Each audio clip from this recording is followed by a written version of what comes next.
Isang magandang araw ang sumalubong kila Juan at Zane. Tinutulungan kasi ni Zane si Juan sa mga kailangang itanong sa mga interviewee para sa kanyang activity sa school. Nakatoka kasi kay Juan ang mga leaders ng Olongapo. Ano, Juan? Ayos na ba mga nasuggest ko sa yung effective question? Effective question? Katulad ng paano masasabing buhay ang parang light? Magaling! Pang pag-good vibes lang naman. Kung groupings to, matagal na kitang tinanggal. Grabe ka naman maging leader. So far, okay na. Buti na lang nandito ka para tulungan ako. Tol, naligo ka na ba? Oo naman. Bakit?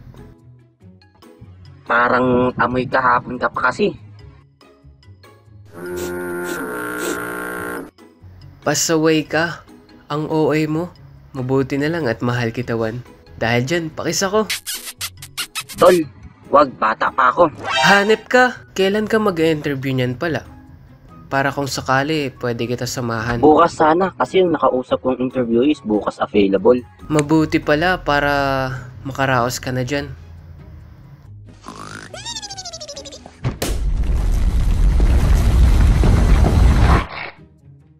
Bruto, sorry. Napakasama akong tao, halos madurog ka na sa akin. Hindi kita nakita sa sahig. Patawarin mo ako. Deserve ang karma, Lord. Halawan, yung binti mo. Yung kagat sa'yo ni Brutus, nagdudugo na. Hala ka, may kanin na lalabas dyan. Oo nga. Mamamatay na ba ako, Zane? OA mo talaga, kahit kailan. Hindi ka pa mamatay. Juan, anong ginagawa nyo? Ba't kayo nagsisigawan dyan? Ma, nakagat ako ni Brutus sa binti. Hindi ko sinasadya. Natapak mo ko buntot niya. Hala ka na, may lalabas na pari dyan. Ma! Naku, di pa naman nabibigyan ng anti-rabies si Brutus ngayong taon. Tita, Juan, may na-search ako. Mayroon daw Animal Bite and Treatment Center sa James Hospital. Nagbibigay silang libreng anti-rabies vaccine. Ay teka, kunin ko lang yung wallet ko para pumunta na tayo agad. Paano yan, ma? Hindi ako makakalakad. Tol, nakagat ka lang ni Brutus. Pero di ka naman nalumpo. Oo na, nagdadrama lang naman ako. Hugasan mo muna ng sabon yan para matuwa pa ako sa'yo. After mahugasan ni Juan ang kanyang sugat, ay pumunta na sila sa James L. Gordon Memorial Hospital para sa libreng anti-rabies vaccine para kay Juan. Magandang araw, ano pong kailangan nila? Dito po ba yung tinutukoy na Animal Bite and Treatment Center? Nakagat po kasi anak ko ng alaga namin.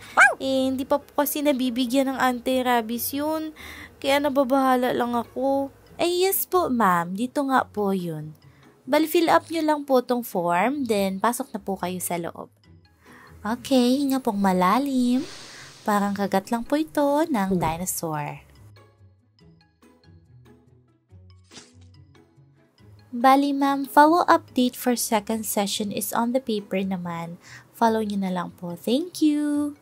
Maraming salamat po. Salamat po ng marami. Ay, salamat talaga mayroon ng ganito kasi kung wala, grabe, ang mahal pala ng anti-rabies vaccine. Oo nga, May. Mabuti na lang talaga. Tapos, nasalubong ko pala si Maring Marites. Di ba na hospital yung asawa noon? Tapos, mabuti raw na nandyan si Mayor para sa medical hospital assistance. Grabing ginhawa raw talaga sa kanila.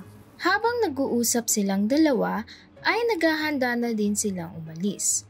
Ngunit sa di inaasahang aksidente, nabunggo si Juan kung kaya't napatingin ito sa taong nakabungguan niya. Pasensya na po, di ko po kayo nakita. Ayos ka lang ba? Sorry din, di kita napansin. Mayor? Emergency! Ayos na ako. Thank you, nurse. Ano pong ginagawa niyo dito, Mayor? Nandito ako para bisitahin ang mga natulungan natin mga pasyente through our medical hospital assistance. Nabalitaan ko kasi na okay na sila kung kaya't gusto ko rin silang kamustahin ng personal. The best ka po talaga. Dahil din pala sa inyo at tulong ng lahat, mayroon ng libreng treatment para sa mga animal bite. Nako, okay ka lang ba? Opo, Mayor. Tapos na po ako maturukan ng vaccine. Mabuti naman kung ganon. Mag-ingat lagi ha. Anong pangalan mo pala? Juan po, Juan de la Cruz po. Nice to meet you, Juan. See you around. Mag-aral na mabuti. Ay, Mayor, sandali lang po. Mayroon po kasi akong school project kung saan need naming mag-interview ng mga leader. Kung sakali, Mayor, pwede ko po ba kayong personal na ma-interview? Oo naman. Sabihin ko ang mga staff sa mayor's office para mapag-set tayo ng date sa interview. Salamat talaga, Mayor.